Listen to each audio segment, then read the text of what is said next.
Hello and welcome to Dad and Swebb Talk Sports. I'm Swebb. And I'm Dad. And we are the dad and daughter duo talking about all of our favorite sports moments and not so great sports moments from the week. Dad, how are you? I'm doing good, Swebb. I'm doing good. Are you? Yeah. Because I'm not. Why? What's the matter? Well, for those who don't know, Juan Soto decided on Sunday night to sign with the New York Mets for 15 years, $765 million. He decided to turn down the Yankees' offer of $760 million for 16 years to go to Queens. And I'm not happy about it. I am actually really annoyed for a lot of reasons. So you're doing good. Well, are you surprised? Is that what you're telling me? You're doing good today? Swebb, I've seen them all come and go. Let's this is just another guy that was here and is gone, and there'll be other guys that come, and you know what? We're still the Yankees. It doesn't matter. Let's start from the fact that we waited a month for this freaking announcement. Mm-hmm. I'm getting ready to go to bed. 10:30 p.m., the news breaks on a Sunday night that Juan Soto has decided that he's going to accept the New York Mets offer. Have you ever heard of the Sunday Scaries, Dad? The Sunday Scaries are bad enough on their own. But you have to wait a full month to make the announcement, and then you have to announce it on a Sunday night. So now I'm going to bed, and I'm pissed off.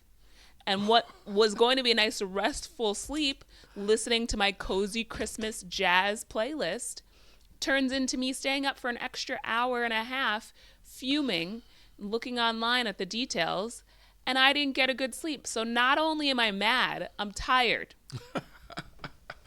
Listen, I told you a few weeks ago, right here, that this guy needs to make a decision and stop fooling around. But it's obvious what he was doing. He went to the Dodgers, Toronto, Boston, the Mets, and the Yankees.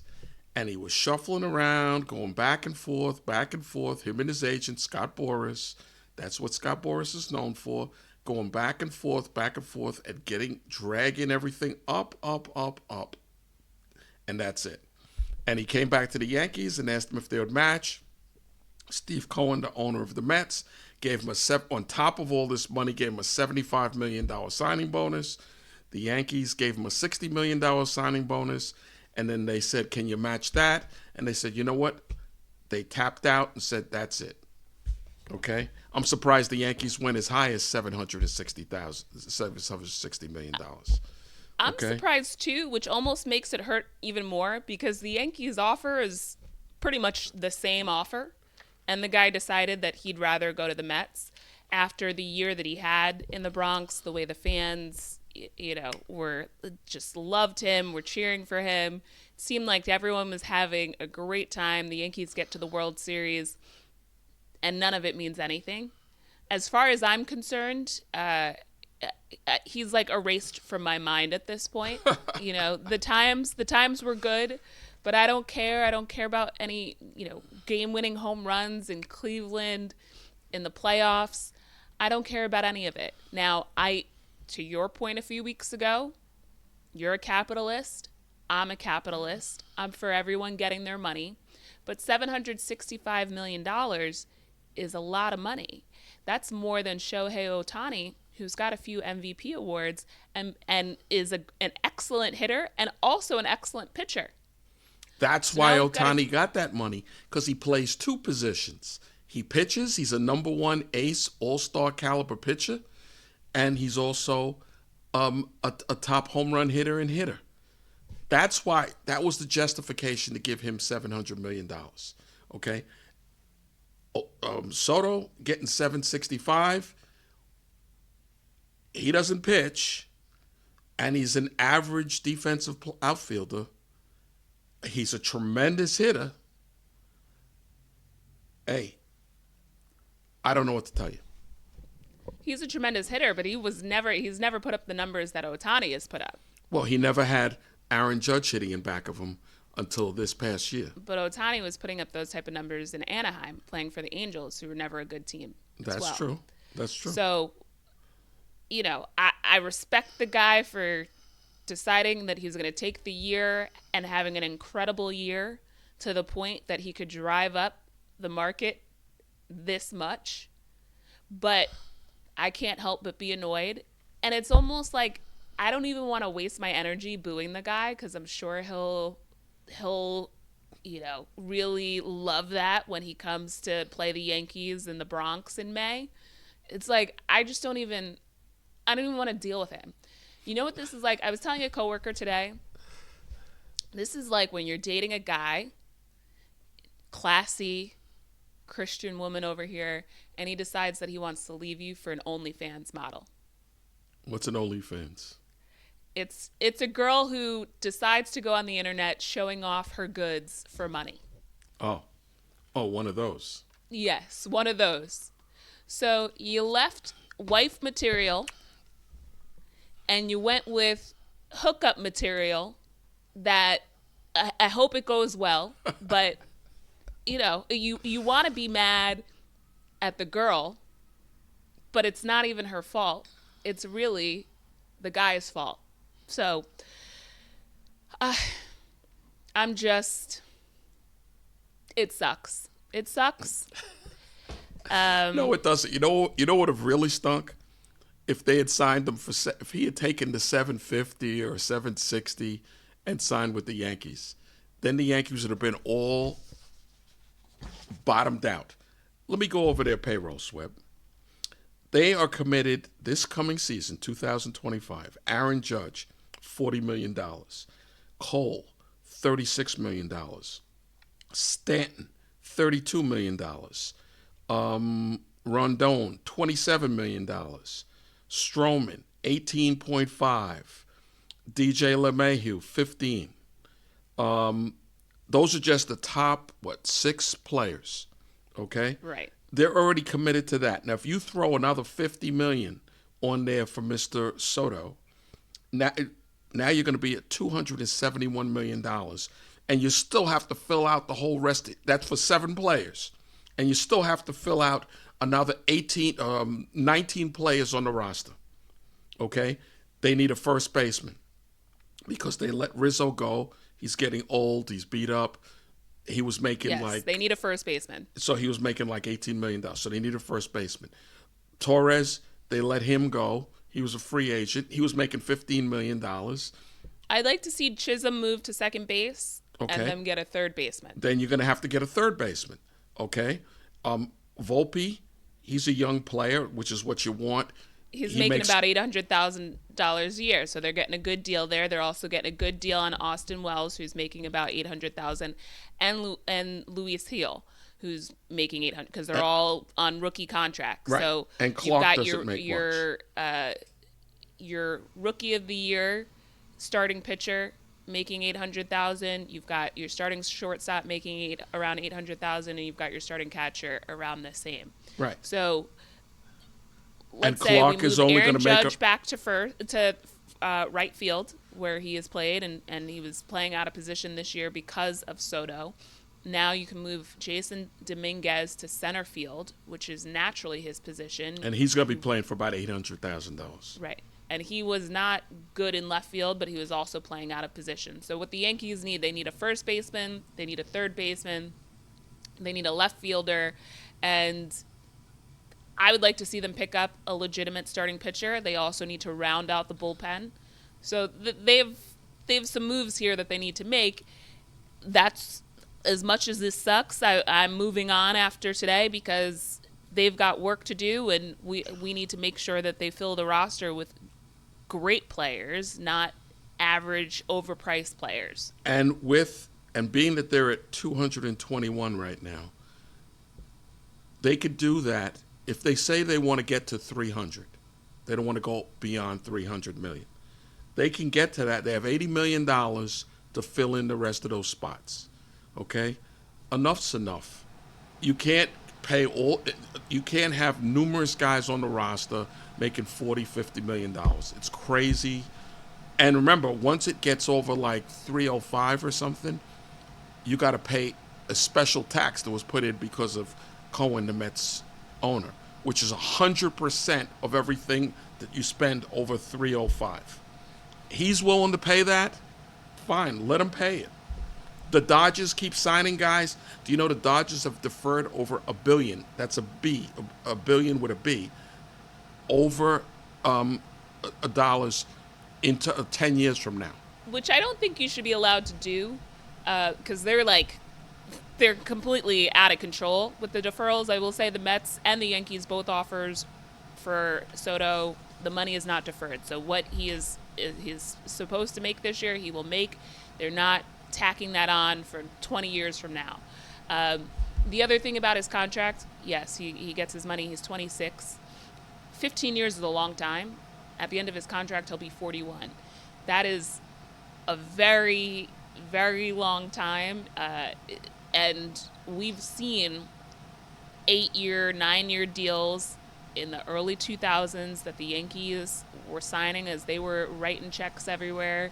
And a lot of those deals end up not going the way that you want them to go by year 4 or 5, like midway through the contract. I think the best free agent that they ever signed was Mike Messina for 9 years from the Orioles. Other than that, you got maximum production the whole 9 years. Right. Other than that, there are a lot of contracts that end up being terrible, terrible paper at the end. The other thing is, and if it's a guy there were times where it was Derek Jeter, it was guys who'd been on the roster and done so much for the organization over the course of time, fine. You want to pay those guys, but some guy coming in that has no loyalty, clearly, this is why I'm moving on. So, yes, what needs to happen, you had been saying for a few weeks you were excited about the winter meetings. You still excited, Dad? Yes. The winter meetings that start tonight, Monday night, you still excited about those winter meetings? Yeah, because now we can start building our team. Listen, let me tell you something. If the Yankees had given him any one of these numbers, this crazy money that he was looking for, your brother would have been on the phone to me screaming that they're crazy. You can't keep giving these guys this kind of money. It's crazy. Go with young players. He's been saying that over and over. And guess what? Well, Soto is young. He's young. But you can't be giving guys $15 million 15-year contracts for this kind of crazy money.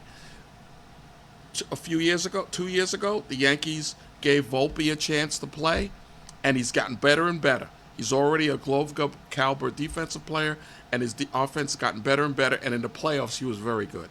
Okay? Then they gave Clark and Heel a chance. Both of them are in the starting rotation. Clark Schmidt, yeah. Those are two young, right. Clark Schmidt and Heel, both of them are two good young starting pitchers.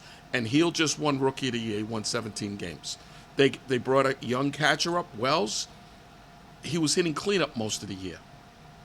Okay, so who do you want to see them go after? Okay, because before we you go through after the current roster. They have a young second baseman in AAA. He did tremendous in the Arizona Fall League, Caleb Duran. Tremendous defensive player, good bat-to-ball skills. He'll hit for a decent average, high on-base percentage, tremendous base stealer. Put him at second base and and he could play second or third, by the way. And you got Jazz Chisholm, who's only like 26 years old, who you only had for the last 2 months of the season last year. Now you're going to have him for the whole year. He wound up hitting 30 home runs total, what he did here and what he did in Miami. Who do you want to go after? There's talk about trading for Bellinger from the Cubs. Excellent center fielder, and he can also play first base. Good power hitter. He can hit the ball to all fields, and he has speed. They have to increase the speed. If Dominguez plays, he's a tremendous base stealer, good speed and good power. He's a switch hitter, a better left-handed hitter than right. Okay? I wouldn't hate seeing Alex Bregman signed as a third baseman. He's a little bit older. Obviously, he's not in his prime, but I think when you have a young core, you're able to, for the right price, get some guys that are a little bit older, have some experience winning and playing in high pressure situations to fill out some of those places on the roster. First baseman, that's open. There's also talk left field. Teoscar Hernandez is available. So there are some. Starting pitching, Fried is available. There are a few starting pitchers that are around 30. If you can sign them for a 3 to 4, they're probably going to be looking for a 4 year. Who knows what this market value is now? 6 or 7 they'll be looking for. So if you can sign those types of guys, but the first baseman, Walker from Arizona, you might be able to get him for a 3-year deal. He's a Gold Glove winner the last 2 years. You got to have some defense too, and he'll hit you 25 homers. Good RBI man.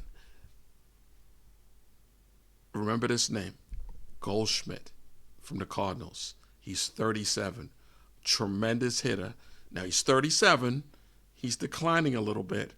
Excellent glove, excellent contact hitter, has power, and a tremendous leader. And you might be able to get him on a 1-year contract. Keep your eye up for him. Tremendous player, has had a tremendous career. He was MVP a few years ago. Keep your eye on him. Eric Goldschmidt. Goldie. Paul Goldschmidt. Oh, Paul. Okay. Sorry. Keep your eye on Eric Goldschmidt, Paul's cousin. Yeah, that's his cousin. So the moral of the story is the Yankees have options. It was good to see them because they had been a little bit tight with the pockets of the past couple seasons to make some offers, to make this type of offer, and I didn't think that they would be in the 700 range. I didn't even think they'd be close. I thought really the decision was going to come down to whether he wanted the most expensive contract or whether he wanted to take like $100 million off to play for the Yankees. So it actually reminds me of when my first or second job in sports, I was working for a minor league baseball team in Florida, happened to be the same facility as the Washington Nationals for spring training. So at the end of the season, all the front office would come down, the scouts would come down, and I was sitting at the front desk answering the phones because there was really nothing going on. The season was over. And all these scouts in the front office, coaches, everything are sitting in the boardroom across from the front desk with a huge whiteboard where they had every player on their roster listed for every position. And they just had columns for each position and where they had openings, and then they had all these names of free agents and moves that they were going to make, which was actually really cool to see live. I couldn't hear everything. I could hear bits and pieces. I couldn't hear everything, and I didn't know their roster in and out because I'm not a Nationals fan and wasn't 15 years ago. But I would love to see if I could be a fly on the wall in the Yankees boardroom as they're going through their roster and the moves that they need to make. By week's end, things could be looking up for the Yankees.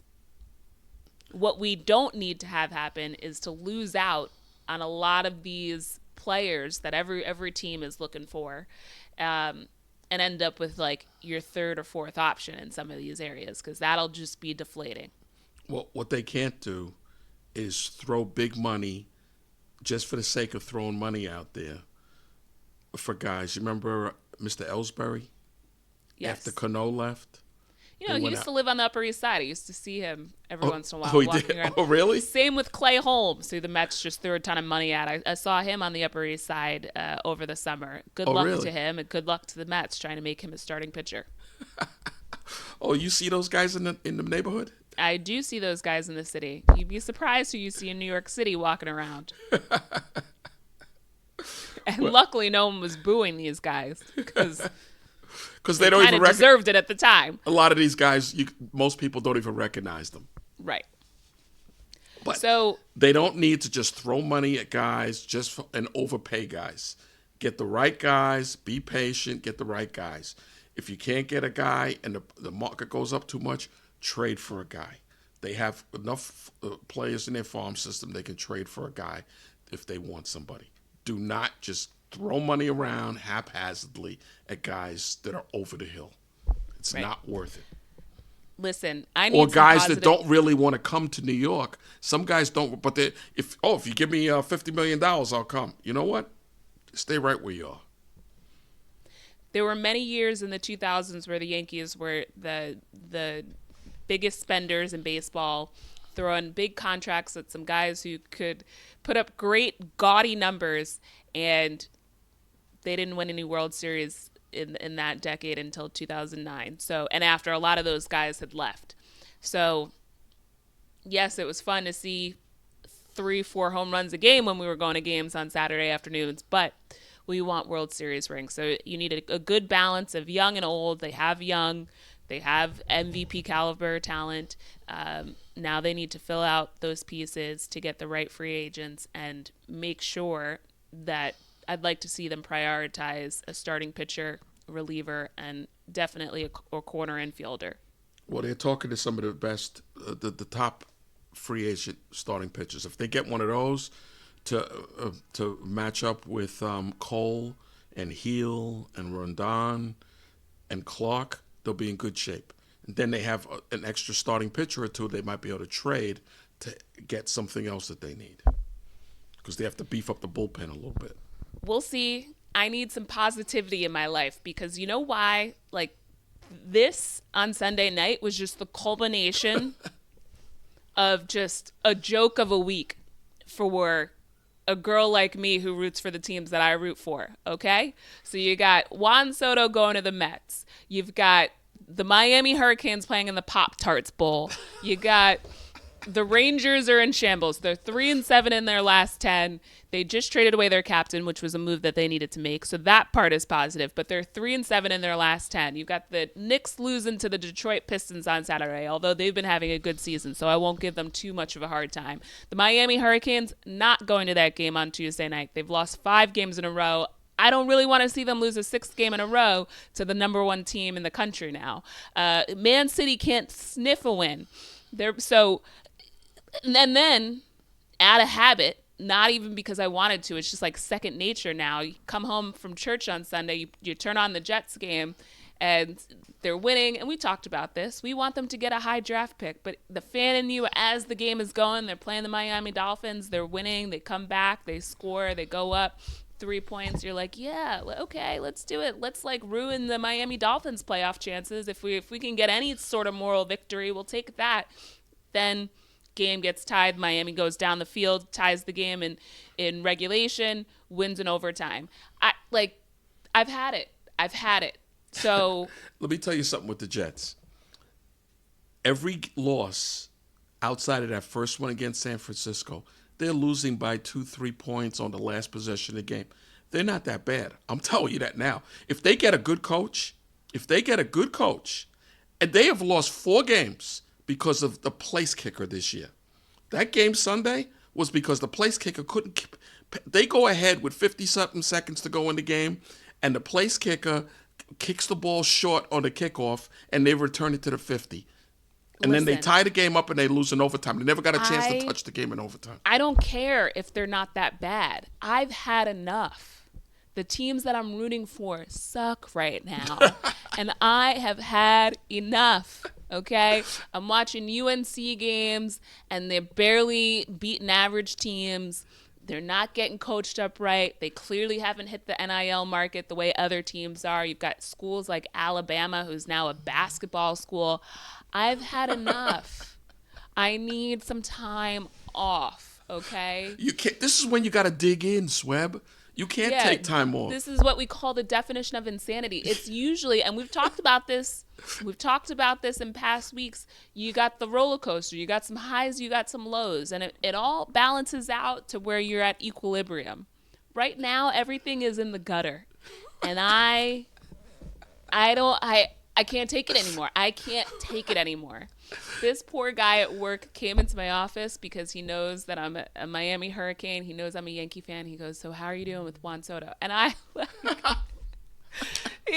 he was sorry he asked, because I've had enough. So tomorrow, Tuesday night, I'm going to Taco Tuesday. I'm not going to the Garden to see Miami against Tennessee. I'll watch the Knicks game Monday night, but I've had enough. There's only so much that someone can take. Remember how many times have I told you about the peaks and valleys of sports? Yeah, right now it's we're like in a life. valley. There's peaks and valleys. Right now, the whole entire operation, every team I root for is in a valley, with the exception of the Knicks. You better hope Towns isn't hurt too seriously. He comes back, or you're going to be under the valley. If Towns is hurt, I'm going on vacation, and I'm unplugging. I'm going off the grid. You got to Sunday after the Jets game, I had to just turn on Christmas movies. I had the tree on. I just had to eat pizza and watch Christmas movies because I can't take it anymore. I'm turning on these games, and the teams, and even the wins are so ugly. Like, even when they do, like, UNC beats Georgia Tech, it was an ugly win. It's, like, not even fun to watch. Man City, they draw against Crystal Palace. Like, I can't do it. Hang in there, Swebb. It's going to get better. Think of how good things are going to be when all these teams start winning. The funny thing is that, like, Mets fans are probably like, you're so spoiled. Like, this has been my whole entire life, you know? So, like, they finally get a win. But well, they didn't get a win yet. They got a great player. But I have some friends who are Mets fans, and they're licking their chops at the sadness of Yankee fans and the fact that they beat us in the bid for Juan Soto, right? Like, right now, they're riding high. Who knows? Halfway through the season, God forbid, I don't want to wish injuries on anyone, but he could be in a slump. Something could happen, you know? Anything could happen. But it's just been a week. A few weeks, actually. It's going to get better. Hang in there. So what are you looking forward to this week, Dad? I'm looking forward to the Yankees filling out their roster in the next week or two. That's what I'm looking forward to, seeing who they're going to get, who they're going to bring in, who wants to actually play here. You want players that want to play. Last year, you said the Yankees were kind of tight. They gave Aaron Judge 9 years, $360 million last year. He's making $40 million. The year before that, they gave Rodon Rodon. Huh? Rodon, whatever his name is. $162 million. They've been cutting big checks, okay? They had the second highest payroll in baseball. The Mets had the highest last year, and they had the second highest. And the Dodgers are right in there. If they weren't manipulating all the money and deferring all the stuff, they'd be well over everybody. Right. And I think part of it is when guys are making $30 million, you want them to get through 6 innings in a start in the postseason. So, you know, there's that. Anything else you're looking forward to? Not really, Swebb. Everything is ho-hum. You know what I'm saying? Oh, I know. I know. Everything's ho-hum. I'm looking forward to. Are you still taking me to the Carolina game at the Garden? Yep, we're going to the Garden in 2 weeks, and they better show up. Okay? They better show up with some taller players. Their problem is they don't have enough size. You know what I'm saying? They look like a CYO team. It is. Not because of lack of talent, just because of lack of size. Well, the tough thing with them is there's a lot of one-on-one basketball being played because they've got talented, very athletic guards with low basketball IQ. They're not taking care of the basketball, too many turnovers. Guys aren't in the right position. Like, they're not a good team right now. And what they need is some coaching. What they need is to be watching film. Hey, when this guy cuts to the basket, drives to the basket, you cut to the opposite block so you can be there for a potential pass if the defenders pick up the guard. There are things that they could be doing that just aren't. It's not in their basketball IQ. There's too much one-on-one. Everybody's standing around. Okay, it's your turn now. You try to take your man. Okay, now it's your turn. And then if you have a night where you're cold, RJ Davis has had to, and he's undersized, always has been. He does miraculous things for his size. but a lot of guys standing around expecting for other guys to kind of fill in. So what am I looking forward to? I am looking forward to, let's see what the Yankees can do. I have hopes. The world isn't coming to an end. I have hopes. We'll recap next week whether my hopes and dreams have, come to fruition, or whether it's going to be a long winter to spring to summer. They will get the roster fixed, I guarantee you. I've seen a lot of this stuff. I'm excited to continue to watch Knicks games. Their defense is starting to pick up their defensive intensity. We know that they can score baskets. So that's where I'm laying my hope now. Will I watch the college football bowl games? Sure. Does it hurt that the Miami Hurricanes are going to the Pop-Tarts Bowl? I mean... And Michigan's going to that bowl in Tampa that I told you they'll probably go to. And they're going to get beat down by Alabama. Oh, you don't know who's going to show up for Alabama. Okay. Are half of their roster going to sit out? Because now a lot of these guys... Michigan still have its quarterback that only throws for 60 yards a game? Yeah, but they can run the ball, Swebb. But I'm looking forward to... This is what I'm going to do. I'm going to go out into New York City safely, and I'm going to enjoy the Christmas things around this city. There's window decorations in the stores. The bars and restaurants are all decorated. That's what I'm really going to dive into. We had a cookie swap at church on Sunday where everyone baked a different cookie, and we exchanged all of the desserts and stuff that we had baked. That's what I'm going to put my energy into. Christmas parties. A cookie swap? Or Christmas activities, because there's only so much a person can take when you're rooting for the teams that I'm rooting for these days. When you guys have a hamburger swap, let me know. A cookie swap? The key is to leave room to have a few different ones. I've seen the way you stuff yourself. So the key is to have enough room to have to be a slider swap. But I'll let you know. Okay. All right. Well, do you want to leave us with a tip of the week, a dad tip of the week? Keep your chin up, Swebb. Don't despair. It's going to get better. Like I've told you many times, sports are just like everything else in life. There's peaks and valleys. You can't get too low when you're in a valley. You can't get too high when you're on top of the mountain. But you got to keep flying, keep climbing. That's what you got to do. If you don't keep climbing and you give up, you're done. That's my tip of the week, Swebb. Keep climbing. And keep a smile on your face. Cue the eye roll. I'm telling you, Swebb, it works. Don't despair. The Yankees are still the greatest. We'll see what they can do this week. We'll pray for all of our other teams because it's tough sledding right now. And thanks for joining us. It has been a episode full of complaining, but we're also looking for solutions. We like to complain, but we like to look for solutions. So thank you for joining us as we seek out those solutions. Be sure to follow us at Dad and Swebb on Instagram and X. Subscribe to us on YouTube and Rumble, and share this episode with a friend. We will see you next week. So long. Thank you for tuning in to Dad and Swebb Talk Sports, the show where we cover all of our favorite sports moments from the past week. Don't forget to subscribe on YouTube and Rumble, and follow us at Dad and Swebb on Instagram and X. See you next week.